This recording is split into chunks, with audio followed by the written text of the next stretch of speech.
తెలంగాణ పారిశ్రామిక వర్గాల్లో ఒక టెన్షన్ నెలకొంది. అదే ట్రంప్ టెన్షన్. ఇప్పటికే టారిఫ్ పేరుతోటి అమెరికా అధ్యక్షుడు భారతదేశంపై సుంకాలు బాధినటువంటి విషయం మనందరికి కూడా తెలిసిందే. ప్రధానంగా తెలంగాణ రాష్ట్రంలో గత 10-12 సంవత్సరాల నుంచి కూడా పారిశ్రామిక రంగం పరంగా చాలా అభివృద్ధి చెందిందని కూడా చెప్పాలి. ఎందుకంటే తెలంగాణ రాష్ట్రంలో నుంచి వెళ్ళేటటువంటి ఎగుమతులు చూసుకుంటే మాత్రం చాలా అధికంగా ఉన్నాయని చెప్పాలి. అంటే దాదాపుగా 26.6% మేర ఎగుమతులు తెలంగాణ రాష్ట్రం నుంచి వెళ్ళినటువంటి పరిస్థితి కూడా మనకు కనిపిస్తుంది. అందులో ప్రధానంగా జౌళి కావచ్చు, హస్తకళలు కావచ్చు, దాంతోపాటుగా చేనేతకు సంబంధించినటువంటి వస్తువులు కావచ్చు, దాంతోపాటుగా ఆగ్రో ప్రొడక్ట్స్ సంబంధించి కావచ్చు, దాంతోపాటుగా జర్మ్స్ కావచ్చు, దాంతోపాటుగా ఏదైతే ఆభరణాలకు సంబంధించినటువంటి ఇవి కావచ్చు, ఇవన్నీ కూడా తెలంగాణ రాష్ట్రం నుంచి కూడా పెద్ద ఎత్తున వెళ్తున్నటువంటి పరిస్థితి మనకు తెలిసిందే. దాంతో పాటుగా ఫార్మా రంగానికి సంబంధించి కూడా మనకు చెప్పనవసరం లేదు. ఇప్పటికే ఫార్మా హబ్ గా హైదరాబాద్ దేశవ్యాప్తంగా ఉన్నటువంటి పరిస్థితి మనకు తెలిసిందే. ఆసియా ఖండంలోనే అతిపెద్ద ఫార్మా హబ్ అని కూడా మనకు తెలిసిందే. తెలంగాణ రాష్ట్రం నుంచి అనేక వస్తువుల ఎగుమతులు అనేది ఇక్కడ నుంచి వెళ్తున్నటువంటి పరిస్థితి కూడా మనందరికి కూడా తెలిసిందే.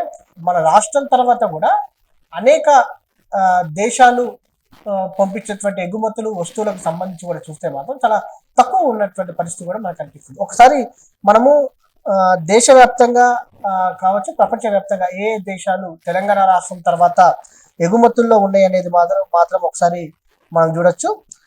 తెలంగాణ రాష్ట్రం ఇక్కడ నుంచి వస్తు సామాగ్రికి సంబంధించి పంపించే దాంట్లో 26.26% మేర ఉన్నటువంటి పరిస్థితి మనకు కనపడుతోంది.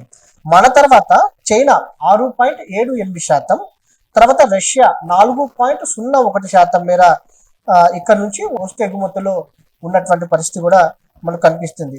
ఇక దేశంలోనే ఔషధ ఉత్పత్తిలో దాదాపుగా 50% వాటా చూస్తే మాత్రం తెలంగాణ రాష్ట్రానికి చెప్పాలంటే ఒక 100% మేర సప్లై అవుతుందని అంటే అమెరికాకి, అందులో భారతదేశం నుంచి వెళ్ళేటటువంటి వస్తువుల్లో ఏదైతే ఫార్మా రంగానికి సంబంధించి మెడిసిన్స్ కి సంబంధించి చూస్తే మాత్రం అందులో నుంచి 50% తెలంగాణ రాష్ట్రం వాటానే ఉంటుందనేది కూడా చెప్పడంలో ఎలాంటి అతిశక్తి కాదనేది కూడా మనం చెప్పాలి.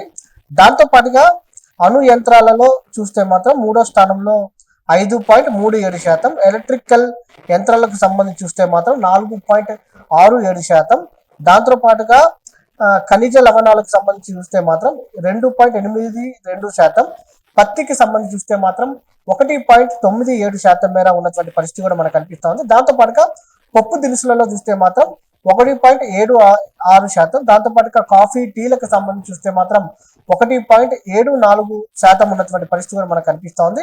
దాంతో పాటుగా వైమానిక పరికరాలకు సంబంధించి చూస్తే మాత్రం 1.4%, లోహ పరికరాలకు సంబంధించి కూడా చూస్తే మాత్రం 1.3% మేర ఉన్నటువంటి పరిస్థితి కూడా మనకు కనిపిస్తా ఉంది. ఇతర రంగాలకు సంబంధించి కూడా దాదాపుగా 15.07% వస్తువులు ఉన్నటువంటి పరిస్థితి కూడా మనం చూస్తూ ఉంటాం.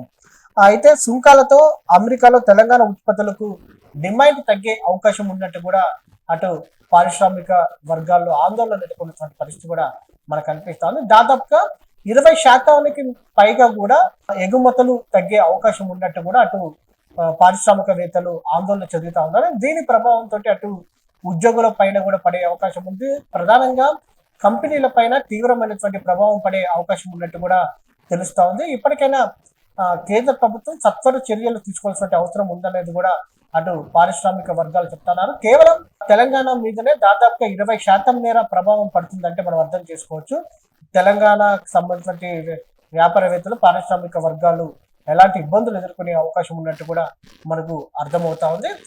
దేశవ్యాప్తంగా కూడా అనేక రాష్ట్రాల నుంచి కూడా అనేక ఉత్పత్తులు అమెరికాకి వెళ్ళనున్నటువంటి నేపథ్యంలో కూడా ఉత్పత్తులు ఎగుమతులు తగ్గే అవకాశం ఉన్నటువంటి నేపథ్యంలో కూడా ఒకంత భయాందోళన నెలకొన్నటువంటి పరిస్థితి పారిశ్రామిక వర్గాల్లో కనిపిస్తున్నటువంటి పరిస్థితి మనకు కనపడతా ఉంది. మొత్తం మీద కేంద్ర ప్రభుత్వం దీనిపైన సత్వర చర్యలు తీసుకోవాల్సిన అవసరం ఉంది. దాంతో పాటుగా కేంద్ర రాష్ట్ర ప్రభుత్వాలు సమన్వయంతో ముందుకు వెళ్లాల్సిన అవసరం ఎంతైనా ఉందని కూడా తెలుస్తా ఉంది.